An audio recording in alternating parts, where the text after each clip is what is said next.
ओम श्री परमात्मने नमः। मित्रों, हम बहुत ही रोचक कहानी लेकर आए हैं आपके समक्ष। कहानी है बालक ध्रुव के ध्रुवावतार बनने की।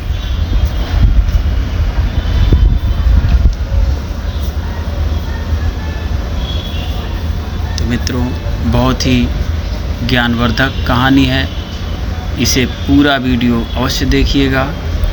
स्वयंभुव मनु और शत्रुपा के दो पुत्र थे, प्रियव्रत और उत्तानपाद। उत्तानपाद की सुनीति और सुरुचि नामक दो पत्नियां थीं। राजा उत्तानपाद को सुनीति से ध्रुव और सुरुचि से उत्तम नामक दो पुत्र उत्पन्न हुए। यद्यपि सुनीति बड़ी रानी थी, परंतु उत्तानपाद का प्रेम सुरुचि के प्रति अधिक था। एक बार सुनीति का पुत्र ध्रुव अपने पिता की गोद में बैठा खेल रहा था। इतने में सुरुचि वहां आ पहुंची। ध्रुव को उत्तानपाद की गोद में खेलते देख उसका पारा 7वें आसमान पर जा पहुंचा। सौतन के पुत्र को अपने पति की गोद में वह सहन न कर सकी। उसका मन ईर्ष्या से जल उठा। उसने झटपट बालक ध्रुव को राजा की गोद से खींच लिया और अपने पुत्र उत्तम को उसकी गोद में बिठा दिया तथा बालक ध्रुव से बोली कि अरे मूर्ख, राजा की गोद में वही बालक बैठ सकता है जो मेरी कोख से उत्पन्न हुआ हो। तू मेरी कोख से उत्पन्न नहीं हुआ है, इसलिए तूने इनकी गोद में या राज सिंहासन पर बैठने का कोई अधिकार नहीं है।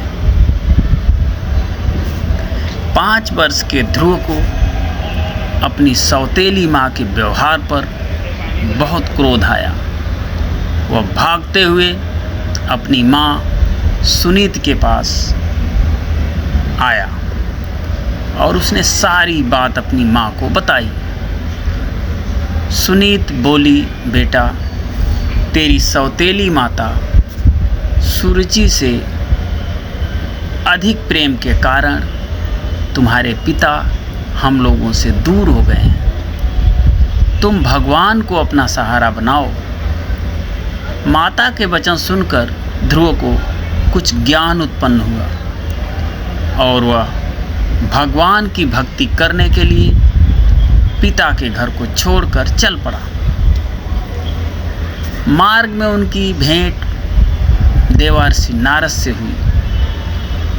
देवर्षि ने बालक ध्रुव को समझाया, किंतु ध्रुव नहीं माना। नारद जी ने उसके दृढ़ संकल्प को देखते हुए ध्रुव को मंत्र की दीक्षा दी और फिर उसके बाद देवर्षि नारद महाराज उत्तानपाद के पास गए।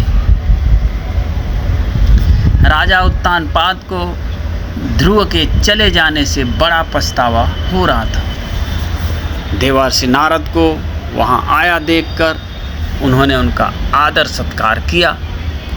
देवर्षि नारद जी ने राजा को ढाढ़स बंधाया कि भगवान उनके रक्षक हैं। भविष्य में वह अपने यश को संपूर्ण पृथ्वी पर फैलाएगा।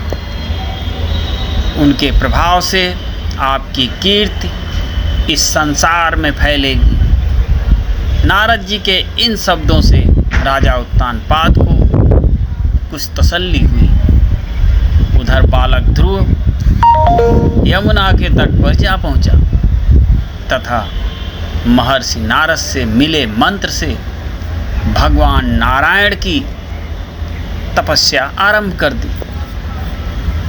तपस्या करते हुए ध्रुव को अनेक प्रकार की समस्याएं आईं, परंतु वह अपने संकल्प पर अडिग रहे। उनका मनोबल विचलित नहीं हुआ। उनके तप का तेज तीनों लोकों में फैलने लगा। ओम नमो भगवते वासुदेवाय की ध्वनि वैकुंठ में भी गूंज उठी। तब भगवान नारायण भी योग निद्रा से उठ बैठे।